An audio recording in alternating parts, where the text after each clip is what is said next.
What's up, Internet? Chef Four Fingers. It's Sunday Fun Day. I'm hungover. We Were Soldiers is on, which, fun fact, my dad, who's a Vietnam vet, says that's the most realistic portrayal of Vietnam combat he's seen in a movie. Thought that was interesting. Figured I'd share. I'm hungry. I need carbs. I need protein, and I need some fat to soak up all this alcohol. But I also don't want to go bust a move in the kitchen. I'm feeling fucking lazy today.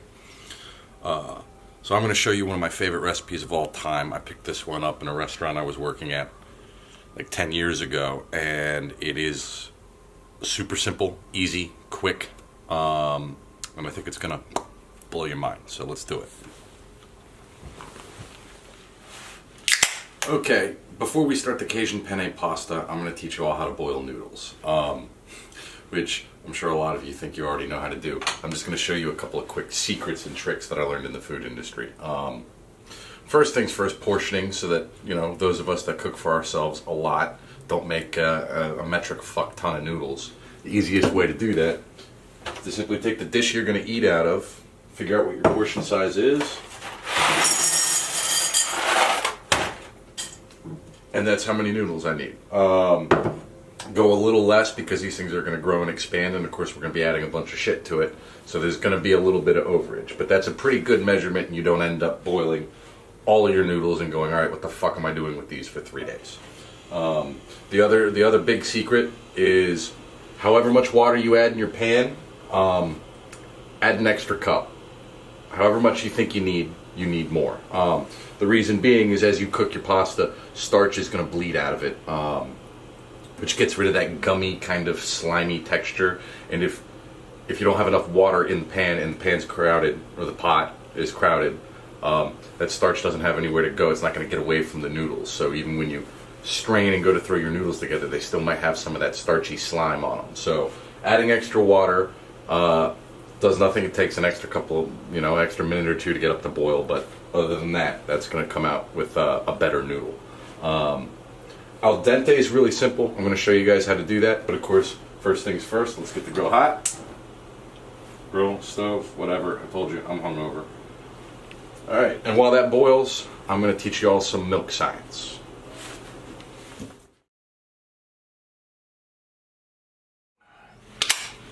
Alright, so milk is really cool in the culinary world. It's also really weird, and heavy cream and all the derivatives thereof. And to understand why it's so cool and what it does, why it does what it does, let's learn a little bit of the science. Alright? Milk and all derivatives, heavy cream, half and half, skim milk, cream fraiche, all that kind of shit. It's all measured by a fat percentage, also known as butter fat. Because when it comes straight from the cow, it is a mixture of milk solids, which is fat and other, heavier, denser materials, and then you have what's essentially water, which is the skim, more or less skim milk. When you get milk, like 2% whole or whatnot, it's been homogenized, which means they push all of that milk fat separates, the solids and the liquids get kind of meshed together, and they make sure it's nice and mixed up so that your milk doesn't separate. Back in the day, I don't think there's anyone watching my videos old enough to remember this, but old school milk, if you left it out, would just separate. You'd have water on the bottom and this heavy, fatty cream on top. Now that's where heavy cream comes from. Before homogenization, they're going to skim the top of the top of the barrel or wherever they got the milk, and that cream is going to have a much higher fat percentage than the rest of the stuff underneath. So what happens is, your whole milk's at a 3.5% butter fat rate. Skim milk is less than 0.5%. 1% is 1%, 2% is 2%. Heavy cream, on the other hand, is just the raft skimmed and skimmed and skimmed until you have this very thick, high percentage, 36 to 40% fat. And then, of course, the fattest of them all, your mom. Why is this important? Because the thicker and the fattier, the creamier and richer something's going to be. There's a lot of flavor in fat. If you watch my steak video, you know that fat absorbs flavor, salt, seasoning, etc., etc. So that high fat, heavy cream is going to be very rich. The other thing it's going to do is get very thick, and I'll explain why in a little bit.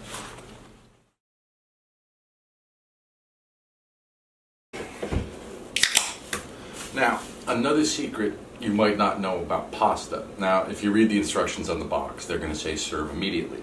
but in just about every single restaurant I've ever worked at, when we expect that we're going to sell a lot of pasta dishes, you better believe that we've already cooked our pasta, measured it into the portion sizes, bagged it, and thrown it into the fridge. That's one of the many things, you know, the secret to all successful kitchens is good quality prep. The more you get done before it's time to actually execute your dinner, the easier life's going to be for you, the less things you have to think about and account for, which is why, even before I started boiling the water, I've already chopped, I've got green onions here, mostly for a garnish, a little bit of flavor. I like the color green popping off the plate. And I've never tried this before, but I got some Roma tomatoes and diced those up. And I'm just going to see what the fuck happens. My chicken is already cut up into little chubs, which is my favorite word. And I threw it into a bunch of beer because beer is acidic. Come to find out, the pH scale was discovered at the Carlsberg Brewery by a guy trying to figure out the acidity levels of different beers and elements within the beers. So your can of PBR here is running at a 4 pH level, which is slightly acidic. So I dumped a bunch of that into a bowl, threw my chicken in there, and that's going to help tenderize and break down the meat a little bit. I've also got my blue cheese wedge, which, if you can, always try to get it in the whole quality like this. The already crumbled stuff tends to be not as good. This is always higher quality. And then I've got my shredded Parmesan cheese. Now, do not, I don't tell people what not to buy or what, you know, in that sense, but do not buy the Kraft powdery Parmesan bullshit. It's not even real cheese. It doesn't thicken, it doesn't melt into things, it doesn't do cheese shit. It's bullshit. Don't buy it. And then let me talk to you a little bit about blackening seasonings. A blackening seasoning is simply it's a dry rub essentially. And what happens is I'm going to coat my chicken in it, and there's a bunch of herbs and the spices in here react a little uniquely to a bunch of heat. They'll char up and burn, creating a blackening kind of crust on the outside. Way more so than just your traditional steak. These things react really good with fire. The gold standard in every kitchen I've worked in, everybody loves Chef Paul Prudhomme's Blackened Redfish Magic. And even though it says redfish, we use it on fucking everything. Tonight, I'm going to be trying something new myself. I'm going with this local bullshit Bayou Blackening from Ashman House Seafood. I tasted it earlier. It's pretty exciting, and I like the fact that it's local. And then last but not least, get yourself a pint of heavy cream for this one.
Okay, now that I've got everything ready, my cast iron's getting hot.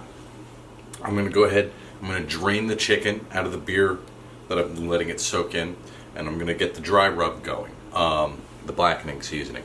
This is a step you don't really want to do until you're about ready to throw the chicken on the heat, because it is a dry rub, which means it wants to be dry. But if you put a bunch of seasoning onto a piece of chicken, something, or a piece of meat, something that has a bunch of moisture in it, that really dry seasoning is going to pull moisture out. And then it's going to kind of clump up, it's going to get wet, it's not going to cook the way you need it to cook. So it's a good idea to have your pan hot, ready to go, do your dry rub then, and throw it right into the heat. So we're going to do something like that. It's not the end of the world if you do that 5, maybe 10 minutes beforehand, but this isn't something I do the night before. So to do this, I am going to, and I'm using 2 cameras here so you can see everything. Drain that. I'm going to use some paper towels to kind of pat this chicken a little dry.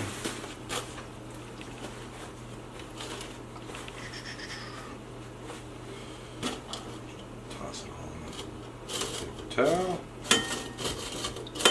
Now, you might notice on the video that my chicken looks almost like it's been cooked a little bit, and that's because acid does that.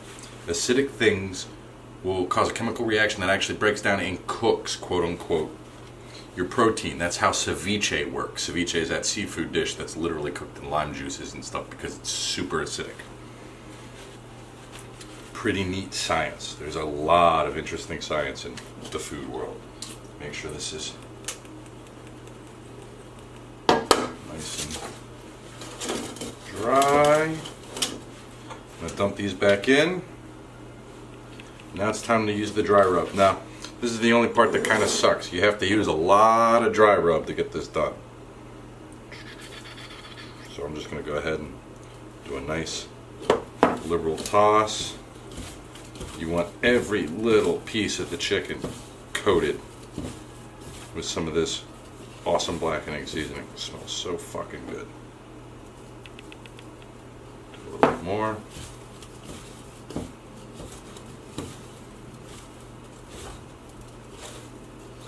Alright, and now what I've got is a good, well dusted bit of chicken. Because what's going to happen is the actual sauce we're making for this Cajun penne pasta, the flavor is literally all of the seasoning that's going into the sauce comes from this blackened seasoning on the chicken. It's pretty cool how it happens. When you see it, you're going to go, holy shit. But I'm going to get a little bit more on there because as long as you're keeping an eye on how salty everything might be, you can go a little hard on this stuff. So I'm going to get a little bit more on there.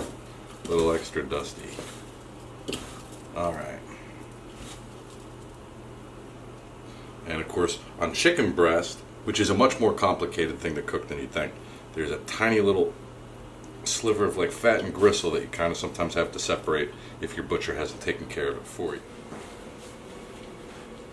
Alright, so as we see, we've got a little bit of smoke coming off my pan. I got no oil in it, so I know it's nice and hot and where I want it. On my gas stove top, I have it at about a 7. Cast iron is interesting, the way it holds and retains heat. It actually gets a little bit hotter than you think it's going to be at whatever temperature setting it is. A couple of degrees, up to maybe like 10. Worth keeping in mind, but not something that you actually have to like know down to a science. Just know cast iron gets hot, stays hot. Do not grab that fucking handle. So I'm going to use oil. I don't want to use butter this time because what's going to happen is when I add the cream, I do not want a bunch of oil separating because that'll create a weird, it pulls apart, it fucks up everything. So you want to be really gentle with your oil usage. So I am literally just going to use like a tiny little dime amount. And then I'm going to take, I'm going to get it all over. And it's time to throw the chicken on. Now, like I went over in the steak video, because we're blackening and we're specifically looking for a little bit of a crust and a slight bit of char on this chicken, we do not want to move it too early. So we're going to give it 45 seconds. Now, something to think about when you're cooking proteins like this and you cut it up into little tiny chubs. You want to make everything as uniform as possible. So for tonight's video, I bought thin sliced breast, so it would all be the same thin, like thickness. Alright, and now this is where the magic happens. Alright, I've got my Parmesan cheese. I'm going to go ahead and give this one last stir. As you see, I've got some nice crispiness. The chicken, but I haven't completely cooked that chicken to death yet. So what I'm going to do is I'm going to, right on top of that chicken, throw a nice handful of Parmesan cheese. Pull the pin on the heavy cream grenade and send it. Now I'm also going to turn my heat down a little bit. That is rip roaring. So what's going to happen now is simple chemistry or simple physics. What happens to water when you boil it or cook it at a high heat? It evaporates. What is the other 60% of heavy cream if it's 40% fat? Water product. We're going to cook all that off. What we're going to do is we're going to add another healthy handful or two of Parmesan cheese. This is all kind of done to taste. I wouldn't add an entire fucking can, but you can set your own level of cheesiness. And then of course, for the truly adventurous, we're going to throw the blue cheese in. I just went ahead and chopped off the nose of it. I'm just going to crumble it in there. The crumbles make it easier to break down and melt. But as you see, my heavy cream is already turned orange. So I'm just going to give that a little stir, let the cheeses really get in there. Water is going to cook off. And that sauce is going to start to get thick. And we want it to get nice and thick before we throw the noodles in the pan, which is the other really cool part. This is all done in one pan, so if you cooked your noodles last night, you can literally make dinner one fucking pan. So now that this is cooked, you can see that nice rich color, which is exactly what we want. Yes, let me get my tasting spoon. Look at this bespoke motherfucker right here. I love this thing.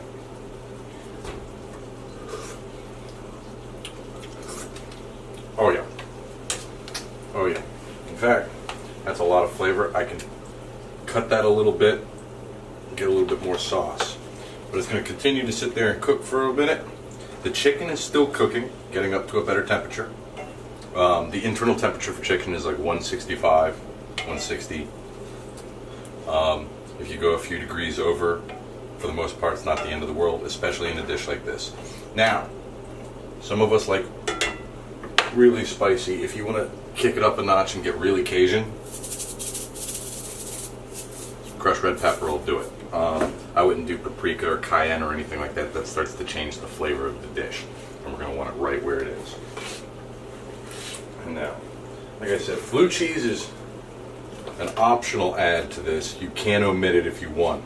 The recipe I learned, it came with blue cheese, but some people just really don't like it.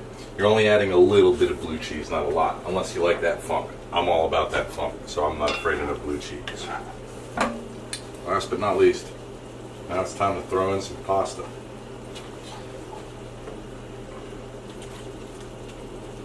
Now don't be afraid of filling this pan right the hell up, because what you're only going to do here, all you're doing from this point on, is mixing the noodles with the pasta or with the sauce and helping the noodles get hot again if they were cool. So what I'm going to do is I'm just going to sit here nice and gentle, just stir this all around. Now there might be some residual moisture in those noodles, so you want to make sure that your sauce is thick enough to really coat and stick to everything. You can add more cheese if you don't mind the cheese flavor to help thicken it up. You can just sit and wait and be patient, let it cook. But this is not what I want. So I'm going to give this a moment, let the noodles get hot, because my noodles were not hot. And then from here it's real easy. We're going to throw it in the bowl. We're going to make it look nice, put those nice titties in a bra, and boom, send it. All right, ladies, gentlemen, we're done.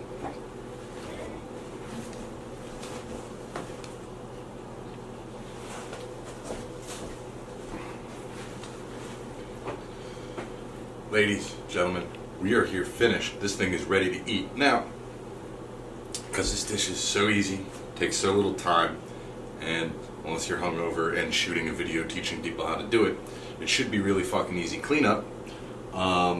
So this part, we're just gonna make it look really sexy because this is a sexy dish. Like, dudes, if you learn this dish and it's date 2 and you say, let me cook for you, and you make this dish, it's gonna happen. So we're gonna dump a bunch of this green onion, and I'm trying tomato because I don't give a fuck. The original recipe did not call for tomato, but I love tomatoes, so giving it a shot. And then finally,